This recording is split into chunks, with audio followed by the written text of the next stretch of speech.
In many cases, the most difficult part of creating a mask is refining the edge so that it blends well with your new background. Here inside Perfect Photo Suite 9, you have a whole slew of different tools that you can access to make that whole process a lot easier. I've got an image open inside Perfect Layers, and I want to remove this boring sky, and I want to replace it with one that I've created, which you'll see in my layers stack on the right-hand side. On the left-hand side, we're going to start out with our Quick Mask tool, and this is what I'm going to use to remove the bulk of the boring sky. I'll go ahead and take that tool, and we'll click and drag it across the sky we want to remove.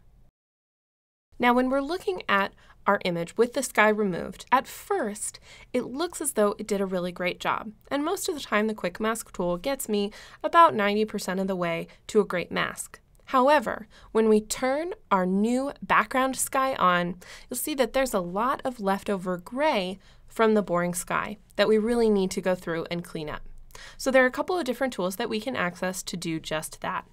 First, I'm going to zoom in so I can take a closer look at the edges of my mask so that I know exactly what I'm working with. I highly recommend that you zoom in to around 50% so that you can be very meticulous about your edges.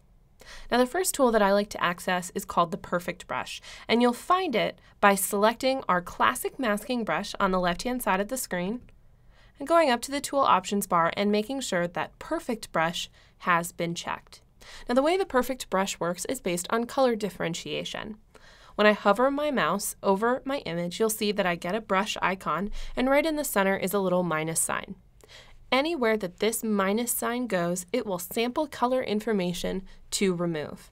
So I'm going to click where my old boring sky used to be, and you'll see it goes along the edge of my mask, and it only removes that gray and leaves my trees completely alone.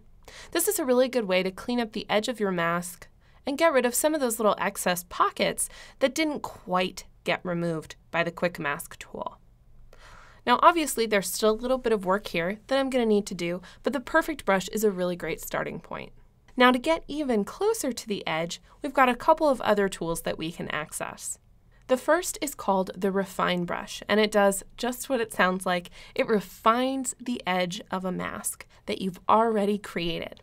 It is really important that you've already removed a large part of the background before you use the Refine brush. So I've already gotten rid of most of that boring sky. I just need to clean up a little bit around the edge. So I'm going to select my Refine brush, and once I have it selected, I'm going to click and drag along the edge of my mountain to help remove a little bit more of that leftover gray. You'll see it did an awesome job of going through and getting rid of most of the excess. Now, there are two other tools that you have access to, and I think they work very well hand in hand. The first is called the Chisel tool, and this chisels away a layer of pixels around your mask edge.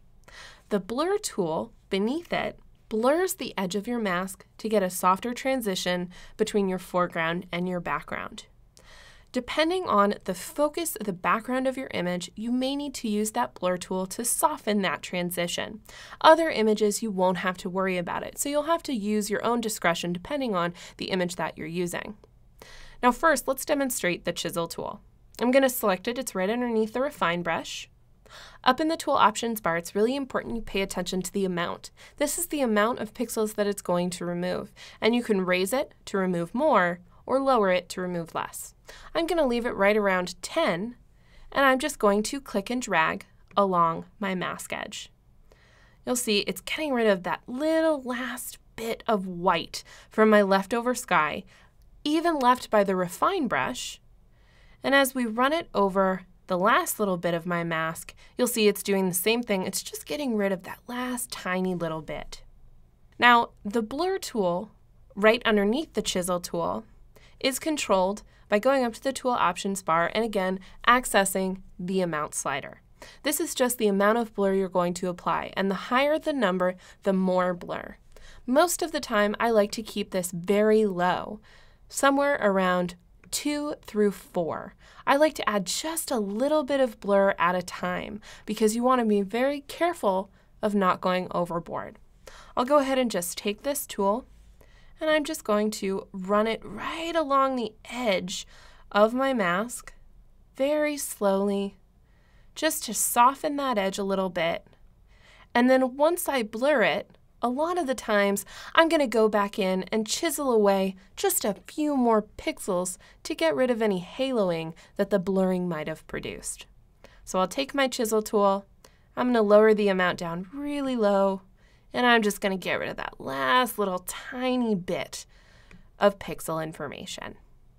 Now the edge is going to be a lot softer than what we started with. Sometimes the perfect brush and the refined brush don't always do the best job of creating that soft focus edge, and so the blur tool is a great way to do that. Now when we zoom out, you'll see we have a really great soft switch that now makes my foreground and my background blend a lot better. We're going to take those same exact tools and do that on the right-hand side of my image so that eventually I'll have a really great composite with a new sky that looks a lot more interesting than the one that I started with.